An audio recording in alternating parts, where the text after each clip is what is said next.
আমার আজকের রেসিপি পুর না ভরে ঝটপট বাচ্চাদের স্কুলের টিফিনের জন্য আলু পরোটা। আর পুর ভরার ঝামেলা ছাড়া ঝটপট কিভাবে এই আলু পরোটাটা বানানো হয় সেটাই আমি দেখাবো। চলুন তাহলে দেরি না করে দেখে নেওয়া যাক আমার আজকের ভিডিওটি। আলু পরোটা বানানোর জন্য দুটো আলুকে আমি এখানে সেদ্ধ করে নিয়েছি, মাঝারি সাইজের দুটো আলু। আর আলুটাকে প্রথমে আমি এভাবে হাত দিয়ে এভাবে ম্যাশ করে নিচ্ছি। আলুটাকে আমি প্রথমে ম্যাশ করে নিয়েছি আর এর মধ্যে দিয়ে দিচ্ছি হাফ চামচ পরিমাণে লবণ। আর এখানে আমি কেটে নিয়েছি কিছু পেঁয়াজ, অর্ধেকটা পেঁয়াজ, কাঁচা লঙ্কা আর ধনেপাতা, এগুলোও আমি এর মধ্যে দিয়ে দিচ্ছি। সব কিছু আমি দিয়ে দিচ্ছি। আপনারা চাইলে এখানে সব থেকে ভালো হয় ভাজা জিরে গুঁড়ো দিলে, কিন্তু আমি এখানে খুব ঝটপট বানিয়ে নিচ্ছি, কারণ সেই জন্য ভাজা গুঁড়োটা আমি আজকে আর দিচ্ছি না, এমনি করে দিচ্ছি। বাচ্চা খাবে স্কুলের টিফিনের জন্য, সেই জন্য এখন তাড়াতাড়ি টাইম, তাই আমি আর বানাতে পারছি না ভাজা জিরে গুঁড়ো। কিন্তু এখানে আপনারা এইসব পেঁয়াজ, লঙ্কা, ধনেপাতা দেওয়ার পরে একটু ভাজা শুকনো খোলায় ভেজে জিরে আর শুকনো লঙ্কা গুঁড়োটা দিয়ে দিতে পারেন, খুব ভালো লাগবে। মাখানো হয়ে গেছে, এখন আমি একটা অর্ধেকটা লেবু নিয়ে লেবুর রসটা দিয়ে দিচ্ছি।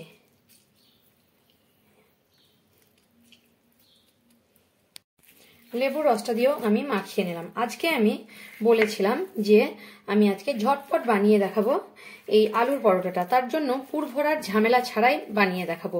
কারণ পুর ভরতে গেলে আবার পুর ভরা, আবার সেটাকে বন্ধ করা, আবার বেলার সময় বেরিয়ে যাওয়া, অনেক ঝামেলা থাকে। তাই ঝটপট আমি পুর না ভরে কিভাবে আলুর পরোটাটা বানাবো সুন্দরভাবে সেটাই দেখাবো। এখানে আমি কিছুটা পরিমাণ আটা নিয়ে নিয়েছি, 1 বাটি মতো। আর এখানে অল্প একটু লবণ ব্যবহার করলাম। আর এই যে আটাটা লবণের সঙ্গে ভালোভাবে মিশিয়ে নিচ্ছি। আর আটা আমি সাইডে রেখেছি, লাগলে দিয়ে নেব। এবারে এই আটার মধ্যে যে আলুটা আমি মেখেছি সেই আলু দিয়েই আটাটা মেখে নেব। আর এইভাবে যদি আপনারা একটা পরোটা করেন তাহলে দেখবেন পরোটাটা যেভাবে পুর ভরে করা হয় তার থেকেও বেশি সফট হয় আর খেতেও বেশি ভালো লাগে। এবারে আলুটা পুরো আমি নিয়ে নেব পরিষ্কার করে। এবারে আলুর সঙ্গে এভাবে আমি আটাটাকে মাখিয়ে নেব।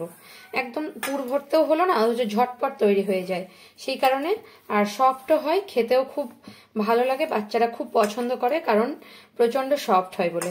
এবারে এতে কোনো জল ব্যবহার করব না, যদি দরকার হয় তাহলে খুব সামান্য একটু, খুব সামান্য হাফ কাপেরও কম অল্প একটু জল ব্যবহার করব, যদি টাইট লেগে থাকে তবেই।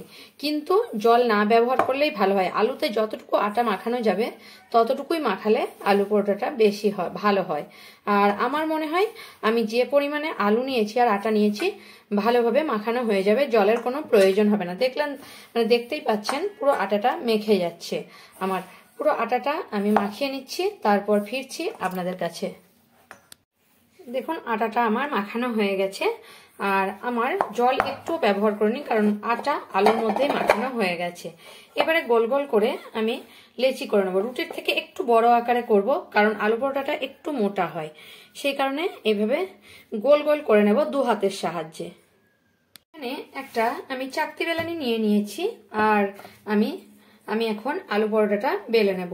এখানে আমি 2টো গোলা করে নিয়েছি আর একদম হালকা ভাবে এভাবে আমি বেলে নেব। আর বেলে নেওয়া আমি দেখাচ্ছি। এবারে আমি এভাবে ধীরে ধীরে বেলে নেব, কারণ এটাতে পুর ভরার কোনো ঝামেলাই নেই আর পুর বেরোনোরও কোনো ঝামেলা নেই। তাই আমি একদম হালকা হাতে এভাবে গোল করে বেলে নেব। যেরকম আপনারা মোটা রাখতে চান সেরকম মোটা রাখতে পারেন, কারণ এটা আমি খুব পাতলা করব না, আলু পরোটা খুব পাতলা ভালো লাগে না। তাই আমি এভাবেই ঠিক এরকম সাইজ ভাবেই বেলে নিয়েছি। দেখুন কতটা সুন্দর, পড়ে গেল। আর দেখলাম তো কতটা সুন্দর বেলে নিয়েছি। এখানে আমি একটা তাওয়া বসিয়ে নিয়েছি আর গ্যাসে গরম করতে দিয়ে দিয়েছি। তাওয়াটা আমার গরমও হয়ে গেছে। এবারে আমি আলু পরোটাটা নিয়ে এর মধ্যে দিয়ে দেব। এখানে আমি আলু পরোটাটা নিয়ে দিয়ে দিলাম। এবারে হাই ফ্লেমে তুলে দিয়েছি গ্যাসের ফ্লেমটাকে। এবারে 2 মিনিট অপেক্ষা করার পরে এবার উল্টো সাইড আমি এভাবে উল্টে দেব। দেখুন 1 পিঠ পুরো হয়ে গেছে। এখন আমার এভাবে 1 পিঠ হওয়ার পরে উল্টে দিলে পরোটাটা ভালো হয়। এবারে আমি 1 পিঠ হয়ে গেছে, তারপর আমি এভাবে সাদা তেল দিয়ে দিচ্ছি। হালকা ভাবে আমি এদিক ওদিক করে সাদা তেলটা এভাবে ঘুরিয়ে নিচ্ছি।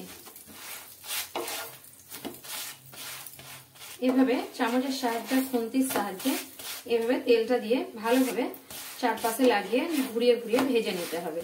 তাহলেই কিন্তু আমার আলু পরোটা পুরো একদম রেডি হয়ে যাবে।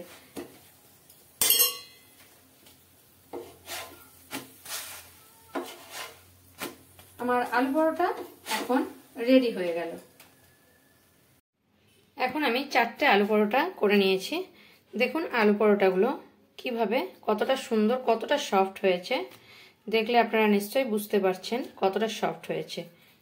আমার ভিডিও যদি আপনাদের ভালো লাগে তাহলে আমার চ্যানেলকে সাবস্ক্রাইব করার অনুরোধ রইল। আর কমেন্ট করে জানাবেন পুর না ভরে আলু পরোটার রেসিপিটা আপনাদের কেমন লাগলো। যদি ভালো লেগে থাকে তাহলে একটা লাইক করবেন আর প্রচুর প্রচুর শেয়ার করবেন।